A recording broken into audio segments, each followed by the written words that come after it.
मैं आज आपको बताता हूँ रेंट क्राइसिस होता क्या है, वो भी आसान भाषा में।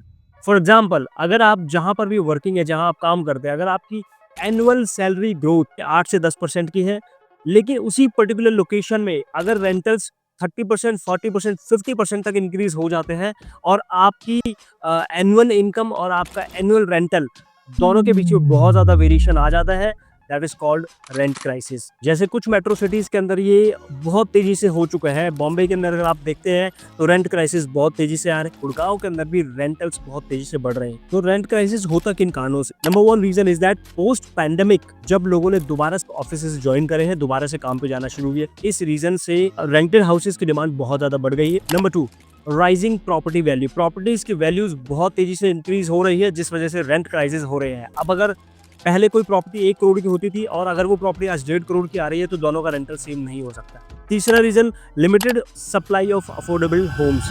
सो अफोर्डेबल होम्स की सप्लाई बहुत लिमिटेड है, जिस वजह से लोग महंगे और लग्जरी घरों में रहने के लिए मजबूर हैं, जिस वजह से रेंटल क्राइसिस हो रहे हैं। एंड द लास्ट रीजन जो मुझे थोड़ा अनएथिकल लगता है, लैंडलॉर्ड प्रैक्टिसेस। सो बहुत सारे लैंडलॉर्ड अब इस तरह की सिचुएशन का एज एन एडवांटेज इसको ले रहे हैं और उसका फायदा उठा रहे हैं, जिस वजह से वो अपने घरों, अपनी प्रॉपर्टीज के प्राइसेस बढ़ा रहे हैं। To learn about real estate on everyday, subscribe today.